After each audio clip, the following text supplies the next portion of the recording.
जय गुरु जी। शुक्राना गुरु जी। सारे संगत जी को जय गुरु जी। ओम नमः शिवाय। शिव जी सदा सहाय। ओम नमः शिवाय। गुरु जी सदा सहाय। शिव पुराण श्री रुद्र संहिता खंड 3 5वां अध्याय। मैना हिमालय का तप व वरदान प्राप्ति। नारद जी ने पूछा, हे विधाता, देवी के अंतर्धान होने के बाद जब सभी देवता अपने अपने धाम को चले गए तब आगे क्या हुआ? हे भगवान, कृपा करके मुझे आगे की कथा भी सुनाइए। ब्रह्मा जी बोले, हे मुनि श्रेष्ठ नारद, जब देवी जगदम्बा वहां सभी देवताओं और हिमालय को आश्वासन देकर अपने लोक को चली गई, तब श्री हरि विष्णु ने मैना और हिमालय को देवी जगदम्बा को प्रसन्न करने के लिए उनकी स्तुति करने के लिए कहा। साथ ही देवी का भक्ति पूर्वक चिंतन करने और उनकी भक्ति भावना से तपस्या करने का उपदेश देकर सभी देवताओं सहित विष्णु जी भी अपने वैकुंठ लोक को चले गए।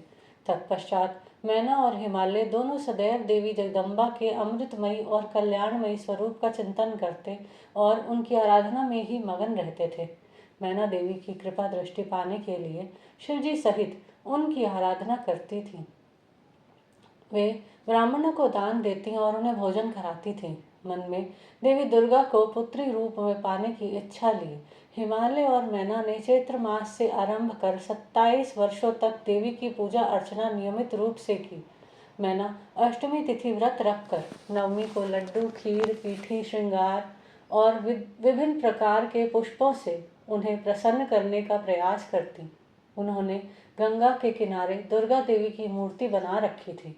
वे सदैव उनकी नियम से पूजा करती थी। मैना देवी की निराहार रहकर पूजा करती, कभी जल पीकर कभी हवा से ही व्रत को पूरा करती। 27 वर्षों तक नियम पूर्वक भक्ति भावना से जगदम्बा दुर्गा की आराधना करने के पश्चात वे प्रसन्न हो गई। तब देवी जगदम्बा ने मैना और हिमालय को अपने साक्षात दर्शन दिए। देवी जगदम्बा बोली, हे गिरिराज हिमालय और महारानी मैना, मैं तुम दोनों की तपस्या से बहुत प्रसन्न हूँ, इसलिए जो तुम्हारी इच्छा हो वह वरदान मांग सकते हो। हे हिमालय प्रिय मैना, तुम्हारी तपस्या और व्रत से मुझे बड़ी प्रसन्नता हुई है, इसलिए मैं तुम्हें मनोवांछित फल प्रदान करूंगी। सो जो इच्छा हो कहो। तब मैना देवी दुर्गा को भक्ति भावना से प्रणाम करके बोली, देवी जगदम्बिके, आपके प्रत्यक्ष दर्शन करके मैं धन्य हो गई। हे देवी, मैं आपके स्वरूप को प्रणाम करती हूँ। हे माते, हम पर प्रसन्न होइए। मैना के वचनों को सुनकर देवी दुर्गा को बहुत संतोष हुआ और उन्होंने मैना को गले से लगा लिया। देवी के गले लगते ही मैना को ज्ञान की प्राप्ति हो गई। तब वे देवी जगदम्बा से कहने लगी, इस जगत को धारण करने वाली, लोगों को पालन करने वाली तथा मनोवांछित फलों को देने वाली देवी, मैं आपको प्रणाम करती हूँ। आप ही इस जगत में आनंद का संचार करती हैं।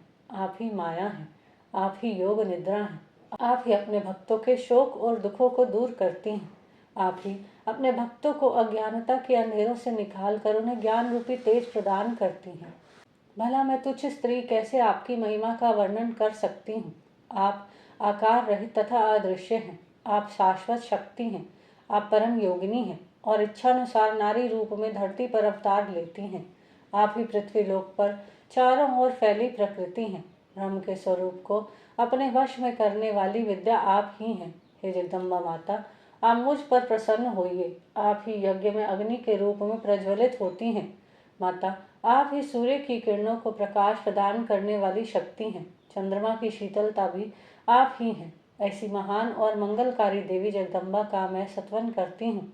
माते, मैं आपकी वंदना करती हूँ। संपूर्ण जगत का पालन करने वाली और जगत का कल्याण करने वाली शक्ति भी आप ही हैं। आप ही श्री हरि की माया हैं। हे दुर्गा माँ, आप ही इच्छानुसार रूप धारण करके इस संसार की रचना, पालन और संहार करती हैं। हे देवी, मैं आपको नमस्कार करती हूँ। कृपा करके हम पर प्रसन्न होइए। ब्रह्मा जी बोले, हे नारद, मैना द्वारा भक्ति भाव से की गई स्तुति को सुनकर देवी बोली कि मैना, तुम अपना मनोवांछित वर मांग लो। तुम्हारे द्वारा मांगी गई वस्तु मैं अवश्य प्रदान करूंगी। मेरे लिए कोई भी वस्तु अदेय नहीं है।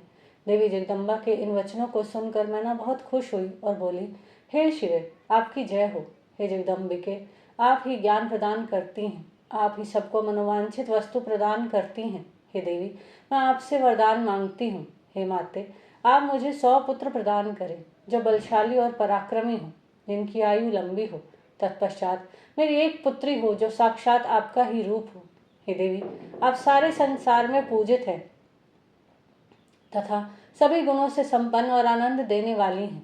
हे माता, आप ही सभी कार्यों की सिद्धि करने वाली हैं। हे भगवती, देवताओं के कार्यों को पूरा करने के लिए आप रुद्रदेव की पत्नी होइए और इस संसार को अपनी कृपा से कृतार्थ करने के लिए मेरी पुत्री बनकर जन्म लीजिए।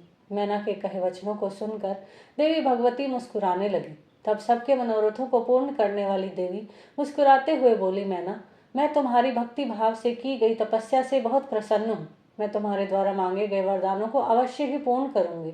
सर्वप्रथम मैं तुम्हें 100 बलशाली पुत्रों की माता होने का वरदान प्रदान करती हूँ। उन 100 पुत्रों में से सबसे पहले जन्म लेने वाला पुत्र सबसे अधिक शक्तिशाली और बलशाली होगा। तत्पश्चात मैं स्वयं तुम्हारी पुत्री के रूप में तुम्हारे गर्भ में जन्म लूंगी। तब मैं देवताओं के हित का कल्याण करूंगी। ऐसा कहकर जगत जननी परमेश्वरी देवी जगदम्बा वहां से अंतर ध्यान हो गए। तब महेश्वरी से अपने द्वारा मांगा गया अभीष्ट फल पाकर देवी मैना खुशी से झूम उठी। तत्पश्चात वे अपने घर चली गई। घर जाकर मैना ने अपने पति हिमालय को भी अपनी तपस्या की पूर्णता और वरदानों की प्राप्ति के विषय में बताया, जिसे सुनकर हिमालय बहुत प्रसन्न हुए। तब वे दोनों अपने भाग्य की सराहना करने लगे। तत्पश्चात कुछ समय बाद मैना को गर्भ ठहरा। धीरे धीरे समय व्यतीत होता गया। समय पूर्ण होने पर मैना ने एक पुत्र को जन्म दिया, जिसका नाम मैनाक रखा गया। पुत्र प्राप्ति की सूचना मिलने पर हिमालय हर्ष से उद्वेलित हो गए और उन्होंने अपने नगर में बहुत बड़ा उत्सव किया। इसके बाद हिमालय के यहाँ 99 और पुत्रों के ने जन्म लिया। 100 पुत्रों में मैनाक सबसे बड़ा और बलशाली था। उसका विवाह नाग कन्याओं से हुआ। जब इंद्रदेव पर्वतों पर क्रोध करके उनके पंखों को काटने लगे तो मैनाक समुद्र की शरण में चला गया। उस समय पवन देव ने इस कार्य में मैनाक की सहायता की। वहां उसकी समुद्र से मित्रता हो गई। मैनाक पर्वत ही अपने बाद प्रकटे सभी पर्वतों में पर्वतराज कहलाता है।